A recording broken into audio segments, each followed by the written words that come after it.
Hello, everyone. Happy second week of July. Your boy got a new hairstyle. Swing it a little. Uh, it's for vacation, y'all. I'm going on my first ever cruise. I'm very excited about that. I'm excited and nervous because I technically have thalassophobia. If you don't know, that's like a fear of large bodies of water. So it's going to be a doozy. And then number two, I don't want to be seasick. So my mom has something I think that you can wear before you even get on the boat. So I gotta look at that. I've already bought some Dramamine, so that's and yeah, because I've heard if you get seasick, that's just it. You just are. And I don't want to be. So we're gonna see how it goes. So that's my exciting news. And as always, obligatory self promotion. What if I ruled the world? Poems inspired by music, written by me, your boy. I don't know why, but I always show you my selfie in the back that I took. They look pretty professional. I look pretty cute. I'm bringing the shirt that I'm wearing in this picture with me on vacation, so you might see it in some future pictures. Um, yeah. I feel like there's something else I want to talk about, but I cannot remember what it was. But anyway, let's get into today's video. So we're talking about the life and career of Linda Martell and reviewing her only studio album. So I did something different today.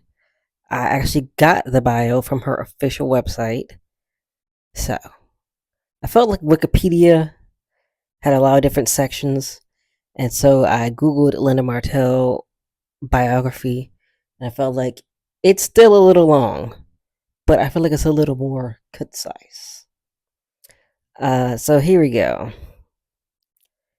Uh, she's a pioneering force hailed as the unsung hero of the genre. Linda Martell is 82 now.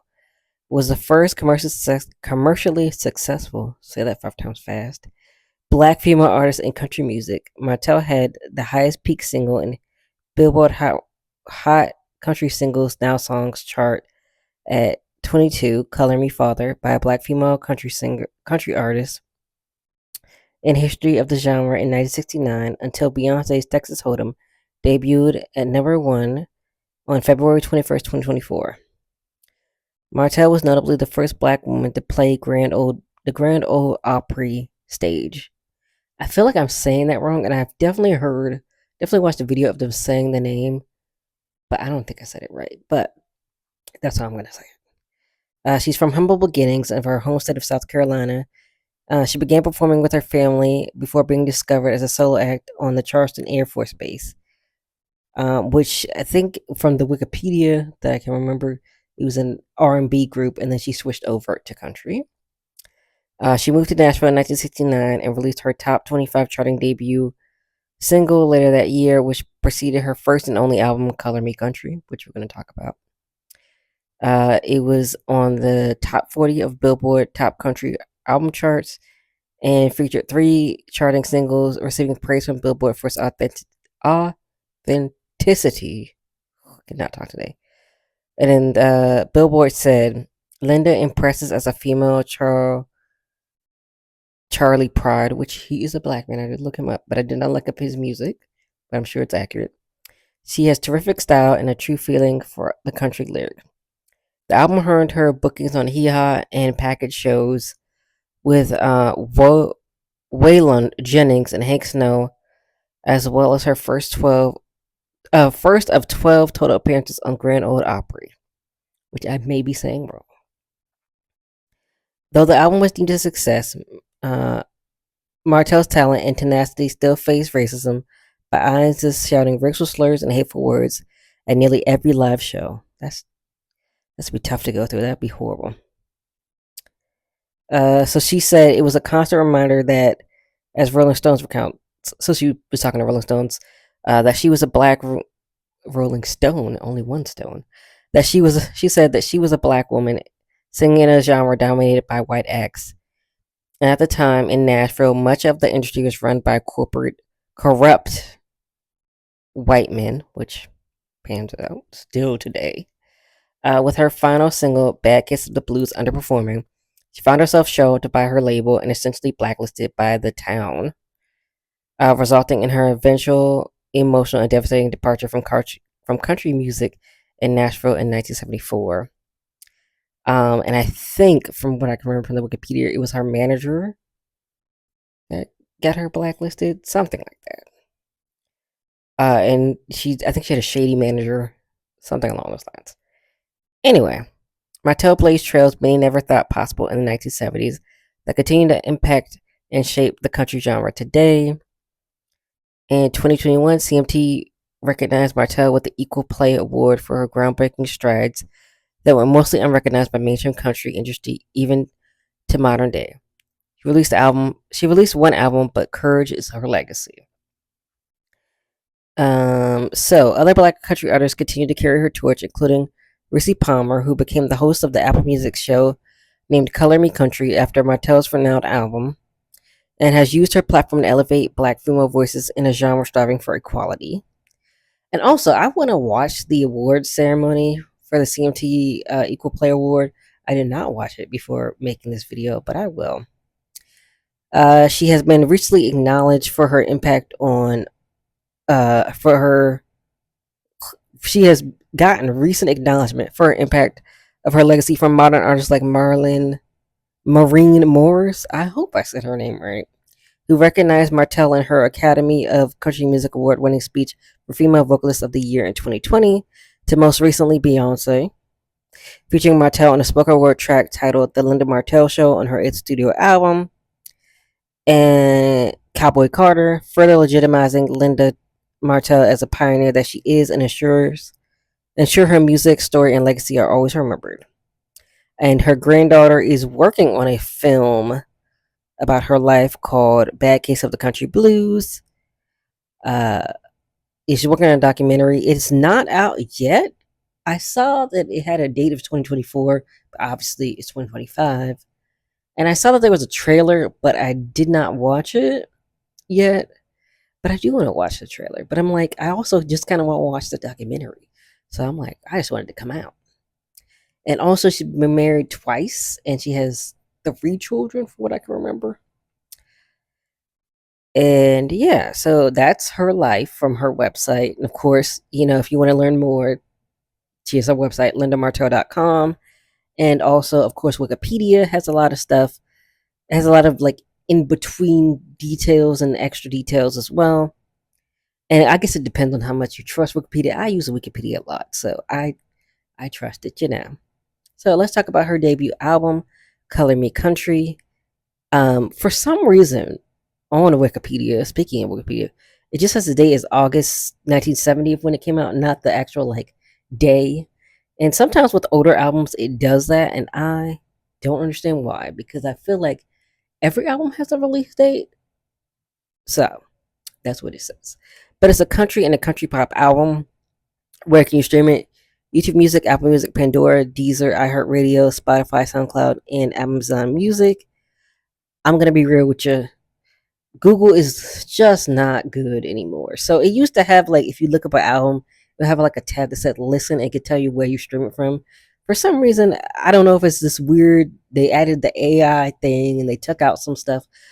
But yeah, it doesn't show that. So this is kind of a guess. But I did Google Color Me Country streaming, and I think most of these showed up. So we're going to go with that. All right, what are the vibes I'm getting? I'm getting love. I'm getting heartbreak. I'm getting smooth jams. I was kind of thinking when I put smooth jams like a kind of like a quiet storm, but like the country version, you know, if that makes any sense. She's pretty calm. She's pretty smooth. She does have some like fast songs, but it's not like overwhelming or anything. You know how like some country songs, like nothing wrong with knee slapping, but sometimes it'd be a little extra. Sometimes I don't want to be slapping my knee. Sometimes I want to be chilling. And so that's kind of the vibes. So I'm going to talk about my favorite songs, my least favorite songs, and my overall opinion. So my first favorite song is Bad Case of the Blues. Very catchy. It's a very traditional country song. Very relatable. Cannot talk today. Talking about getting your heart broken, she falls in love with a city boy. She's a country girl, of course, and it don't work out. And I love that she yodels on the song, and she does a very good job.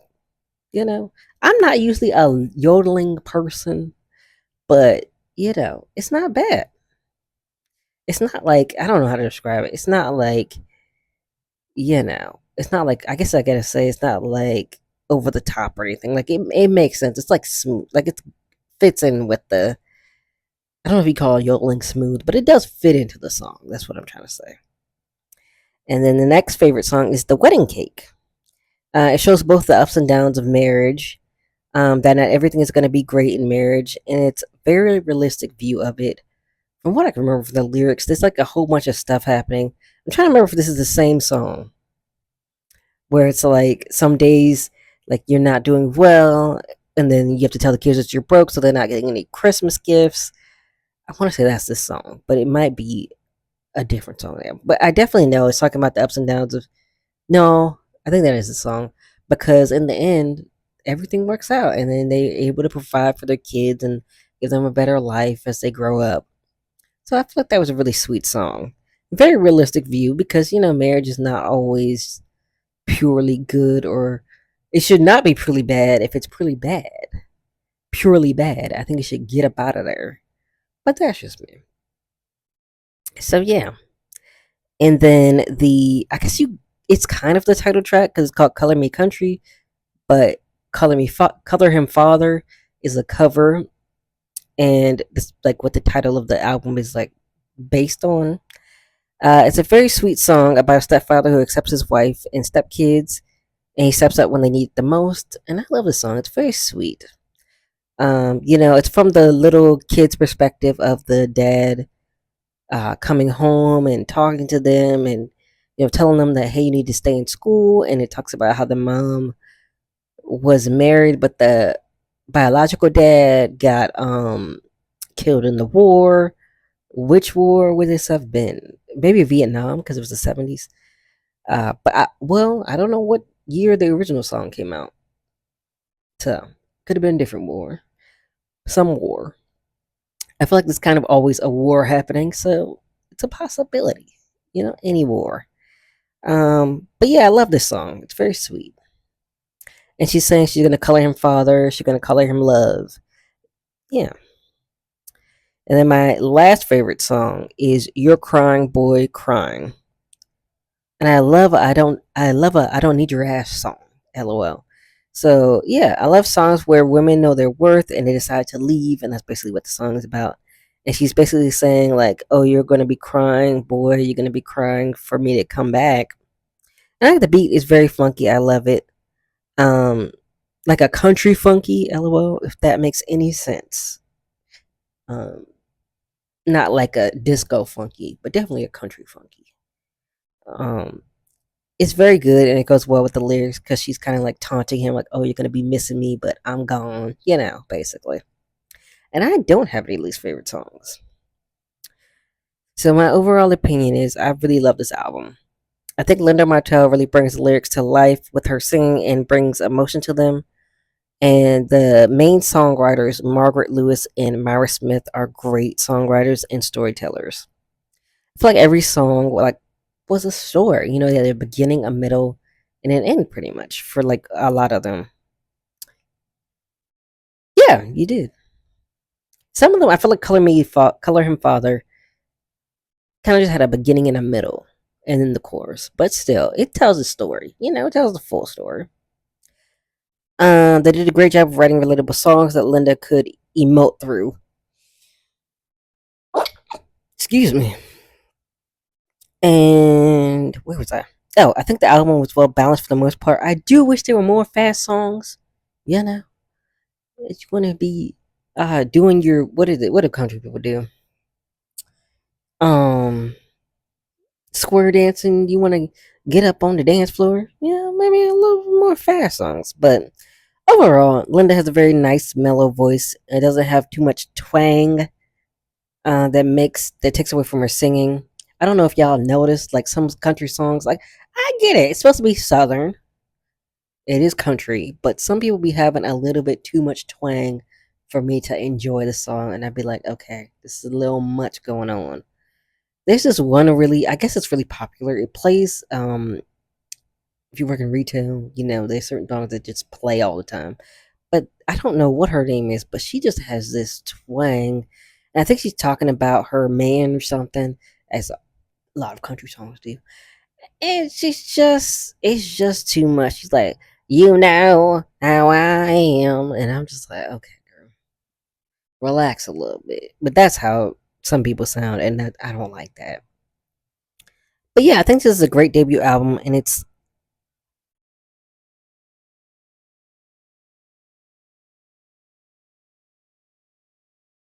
oh, I have a typo, y'all. I don't know what I was trying to say. I think I meant to say it sucks. It's her only one. Yes. I think that's what I was supposed to say. And it sucks. It's a great debut album. I think I meant to say it sucks. It's her only one.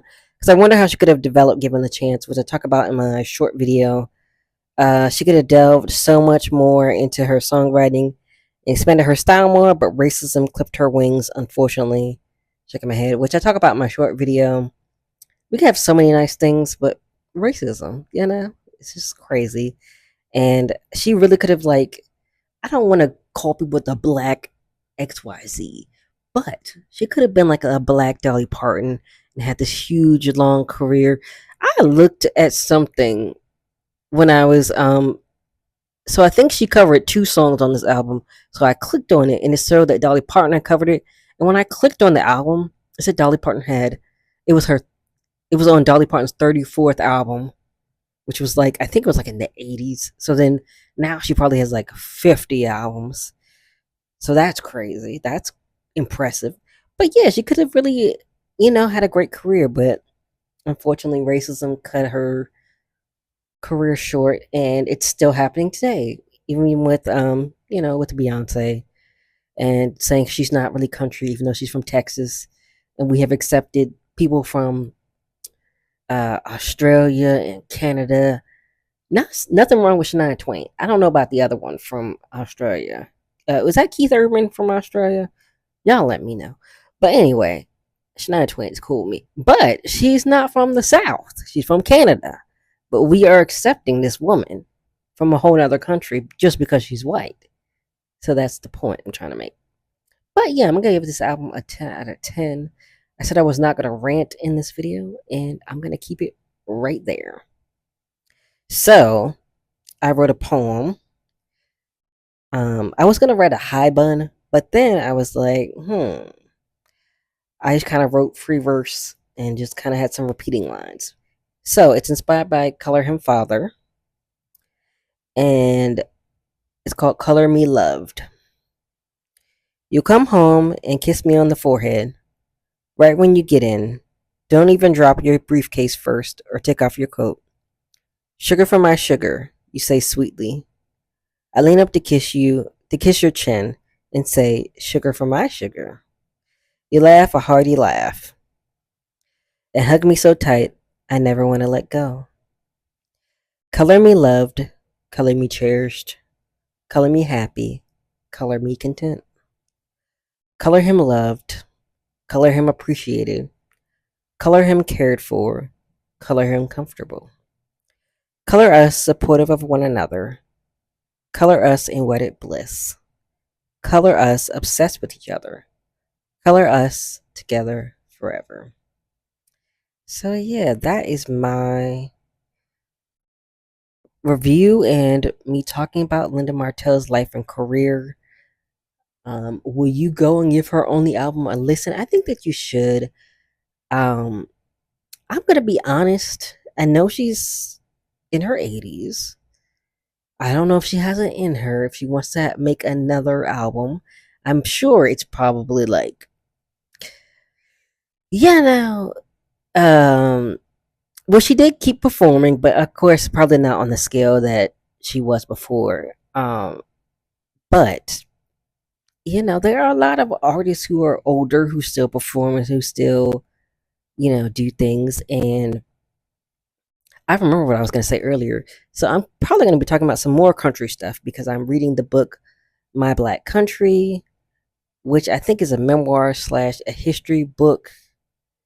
Let me look at my. Oh, I probably don't. Oh no, I do have my notes open for that one. So, synopsis is for that book. Um, so it's by Alice Randall. She's an award-winning professor, songwriter, and author. And it's about country music had brought Randall and her activist mother together, even gave Randall a singular distinction in American human history.